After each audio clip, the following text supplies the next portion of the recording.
कोण नाचलं असं?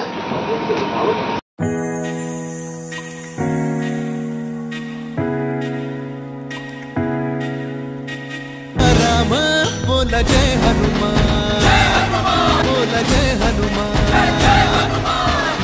सकाळ सकाळ शुभ सकाळ, कसं काही मंडळी, मजेत ना? मजेतच असायला हवं। मी प्रतीक्षा शुभ सकाळ माऊलीमध्ये तुमचं अगदी मनापासून स्वागत करते। तर आज आहे हनुमान जयंती। आज माझी कालची हनुमान जयंती होती आणि आज आहे महाप्रसाद।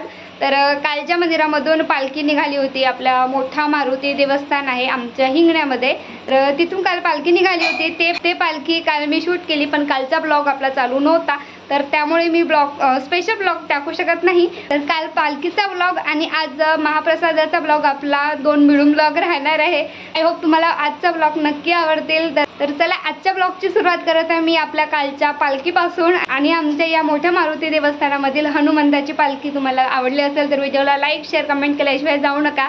तर चला आज करूया नवीन दिवसाची नवीन सुरुवात। तर हे आहेत आमच्या हिंगण्यामधलं मोठा मारुती देवस्थान आणि ते मारुतीची आणि गणपतीची मूर्ती आहे।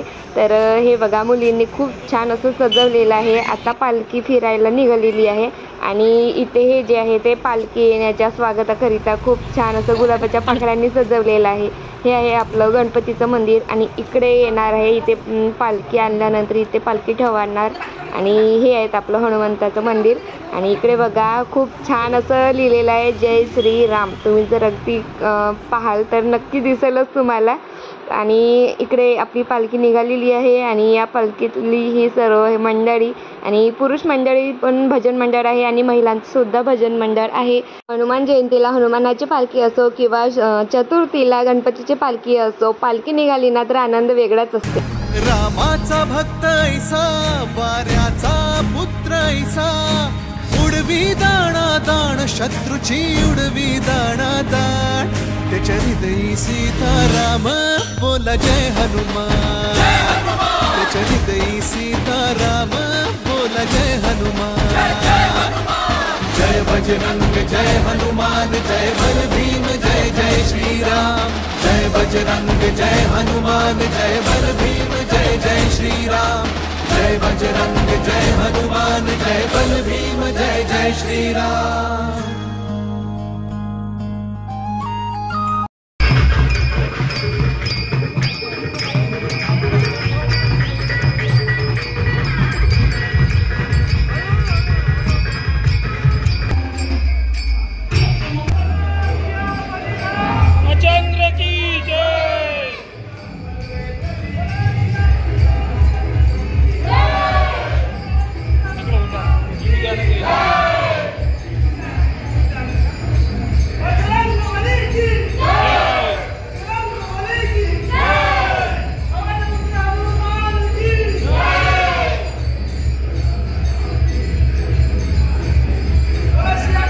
पालखी पोहोचल्यानंतर कीर्तन झालं आणि त्यानंतर आता हे दानिशराव घरी आले आणि दानिश मला सांगत होता की कालच्या कीर्तनामध्ये जे कृष्णाची गवळण होती हुतू तू तू तू तू तू, तर सर्व काही मला तो सांगत होता घरी येऊन आणि नाचून पण सांगत होता। आणि इकडे आहे त्याला भरपूर त्यांनी खूप त्रास दिला। त्यानंतर सांगितलं की अरे आधी कपडे घाल, आपल्याला जेवण करायला सुद्धा जायचं आहे, तरी त्याचं सांगणं काही संपत नव्हतं। अगदी तुम्ही बघू शकत आहे खूप प्रॅक्टिकली तो करून सांगते। तर चला आता याची बडबड काही संपणार नाही आहे आणि याचं हे सगळं आवरलं की आता थोड्याच वेळात आपण निघालेलो आहोत ते आपल्या मंदिराकडे जाण्यासाठी। आणि गर्दी बघू शकताय, अगदी आम्ही 9 वाजता निघालेलो आहोत घरून, तरी पण इकडे गर्दी आहे।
आता आमचं इकडे जेवण झालेलं आहे आणि राव तिकडे थोडे वाढत होते, म्हणून आम्ही इकडे ताई श्रेयापूर्वा होता म्हणून आम्ही त्यांच्यासोबत घरी जाण्यासाठी निघालो.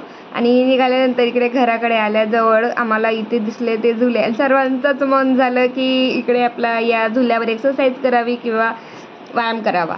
तर आपण किती मोठं झालो ना, किती समजदार झालो ना, तरी पण आपल्या सर्वांमध्ये एक लहानपण असतं आणि ते छोट्या मुलांना पण आणखी आपलं एक लहानपण जागृत होतं. तर तेच बालपण इकडे सगळेजण मस्ती करत होते, आपल्या मजेत धुंद होते आणि ते पण मुलं होते तर खरंच खूप एन्जॉय करत होते आणि त्यांच्याबरोबर आम्ही सुद्धा एन्जॉय केलेलं आहे.